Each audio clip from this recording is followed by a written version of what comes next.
અને હવે સમાચાર વિગતવાર જોઈએ। અમદાવાદમાં અકસ્માત સર્જનારો ભાજપ નેતાનો નશેડી પુત્ર આખરે ઝડપાઈ ચૂક્યો છે। ભાજપ નેતાના નશેડી પુત્રએ બે સાયકલ ચાલકોને અડફેટે લીધા હતા। ચિક્કાડ નશામાં આરોપીએ સોલા બ્રિજને રેસિંગ ટ્રેક સમજી લીધો હતો। વસ્ત્રાપુર પોલીસે પરમ વોરા નામના નશેડી વાહન ચાલકની ધરપકડ કરી છે। આરોપીએ નશાની હાલતમાં કાર ચલાવી અકસ્માત સર્જ્યો હતો તેવો खुलासो थयो छे। आरोपीए मित्रों साथे वस्त्रापुરના एक फ्लेटમાં दारूनी महफिल माणी हती। अकस्मात सर्जी आरोपी परम वोरा उदयपुर भागी गयो तो। अकस्मात सर्जनारो परम वोरा भाजप अग्रणी उदय वोरानो पुत्र छे। કોમ્બિંગના નામે નાટક કરતી પોલીસ આખરે આરોપીને કેમ ન ઝડપી શકી અત્યાર સુધી તે મોટો સવાલ। પોલીસના કોમ્બિંગ નાટકનું વધુ એકવાર સત્ય ઉઘાડું પડ્યું। હાઈવેને રેસિંગ ટ્રેક સમજતા નબીરાઓની રફતાર પર આખરે ક્યારે બ્રેક લાગશે તે એક મોટો સવાલ છે। ઉદય વોરા છે અને 23 તારીખના સવારે 6 વાગ્યા આસપાસ હું મારી એક્સયુવી ગાડી લઈને એસજી હાઈવે પર જતો હતો અને એના પર મારાથી બે સાયકલ ચાલકોને ટક્કર વાગી ગઈ અને ત્યાંથી હું ઘરે ભાગી ગયો। આજ પછી મારાથી આવી કોઈ ભૂલ નહીં થાય। ઉદય વોરા છે અને 23 તારીખના સવારે 6 વાગ્યા આસપાસ હું મારી એક્સયુવી ગાડી લઈને એસજી હાઈવે પર જતો હતો અને એના પર મારાથી બે સાયકલ ચાલકોને ટક્કર વાગી ગઈ અને ત્યાંથી હું ઘરે ભાગી ગયો। આજ પછી મારાથી આવી કોઈ ભૂલ નહીં થાય। આજ અંગે વધુ વાતચીત કરીશું। ન્યૂઝરૂમથી ઉમંગ અમારી સાથે જોડાઈ ગયા છે। ઉમંગ, 23 તારીખે અકસ્માત સર્જ્યો હતો અને હવે જઈને આરોપીને ઝડપવામાં આવ્યો છે। સવાલ એ છે કે શું આમાં એક કોઈ રાજકીય પક્ષનો ઝંડો દેખાય છે એટલા માટે પોલીસ આમાં ઢીલી કામગીરી કરે છે?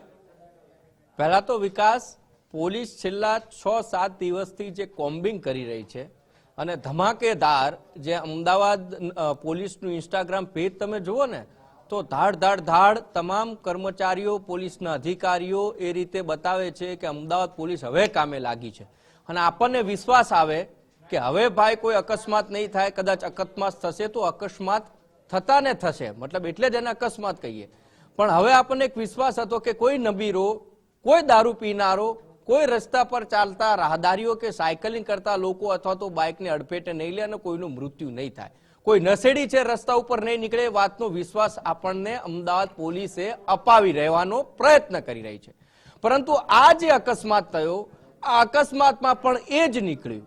એટલે મારે તો એવું કહેવું છે કે કોમ્બિંગના નામે નાટક જે થઈ રહ્યું છે શહેરની અંદર, એનું સત્ય છે આ અકસ્માતે ફરીથી ઉઘાડું કર્યું છે। એ જ એસજી હાઈવે ઉપર એક નબીરો દારૂના નશામાં ધૂત થઈ અને બેફામ ગાડી ચલાવી રહ્યો છે અને જે દંપતી હતું કે જે સાયકલિંગ કરવા માટે નીકળ્યું હતું એને અડફેટે લઈને ઈજાગ્રસ્ત થયું અને એ નબીરો પાછો ત્યાંથી ઉદયપુર જતો રહે છે અને પોલીસ ખુદ કબૂલે છે। સીસીટીવી પણ સામે આવ્યા છે। સીસીટીવીમાં પણ આ ભાજપ અગ્રણીનો જે પુત્ર છે પરમ વોરા એ નશામાં ચકચૂર છે, સરખો ઊભો પણ નથી રહી શકતો અને જ્યારે એ જ નશાની હાલતમાં બેફામ ડ્રાઇવિંગ ત્યારે કરતો હતો ત્યારે પ્રશ્નાર્થ એ થાય કે કોમ્બિંગ કરતી પોલીસ છે એ ક્યાં હતી? શું આ જ રીતે કોમ્બિંગ માત્ર દેખાવા પૂરતા અથવા તો સોશિયલ મીડિયામાં રીલ બનાવવા માટે થઈ રહ્યું છે કે શું પછી લોકોને હવે પોલીસ ઉપર વિશ્વાસ કરવો કે ન કરવો એ પણ અહીંયા પ્રશ્નાર્થ થઈ રહ્યો છે। કારણ કે અનેક એવા દાખલા, હજી ઓડી વાળો જે અકસ્માત થયો હતો અને જે માલ મળ્યો એ માલ પી લીધો એવો કહેવા વાળો આરોપી છે અને એ લોકોને હજી મગજમાંથી એ છબી નથી ગઈ। એટલામાં તો પાછો બીજો એક અકસ્માત થાય છે અને એ પણ નબીરો, એ પણ પૈસાનો માલતીજારનો દીકરો અને એ પણ નશાની હાલતમાં આવી અને એસજી હાઈવે ઉપર રફતારની જેમ જાણે રેસિંગ ટ્રેક સમજી ગયો હોય એમ નશાની હાલતમાં આવીને દારૂ પીવે અને એ પણ દંપતીને અકસ્માતે લે, અડફેટે લે અને એમાં દંપતી ઈજાગ્રસ્ત થાય।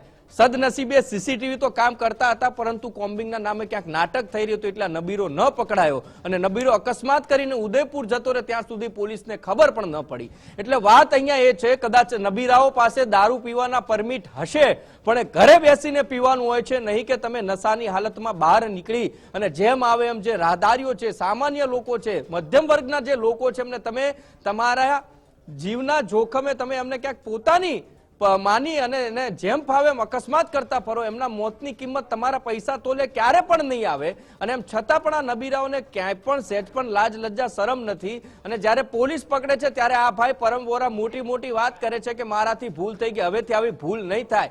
ભાઈ તારી ભૂલમાં કોકનો જીવ જતો રહે તો સદનસીબે બચી ગયો છે, પણ છતાંય આ લોકોને એક તો પૈસાનો નશો અને એના કરતા પણ દારૂનો નશો એ સૌથી વધારે દેખાતો હોય છે. વિકાસ, બિલકુલ આભાર ઉમંગ, અમારી સાથે જોડાવા બદલ, વાતચીત કરવા બદલ. मॉर्निंग में सुबह जब ये एक्सीडेंट बना 23 तारीख को, उससे पहले वो वस्त्रापुर लेके आसपास वो गाड़ी दिखाई देती है, फिर एक जगह पे जाके वो जो है गाड़ी दिखाई देना बंद हो जाती है. तो हमने वहाँ की सारी सोसाइटीज़ के जो कैमराज थे वो हमने चेक किए, तो वहाँ पे एक सोसाइटी के कैमरे में 4-5 लोग नज़र आते हैं जो मॉर्निंग में नशे की हालत में, ऐसा लगता है वीडियो देख के कि नशे की हालत में थे. वो वहाँ से निकलते हैं, उस गाड़ी में XUV 700 में ये परम वोरा जो है वो बैठता है और निकलता है.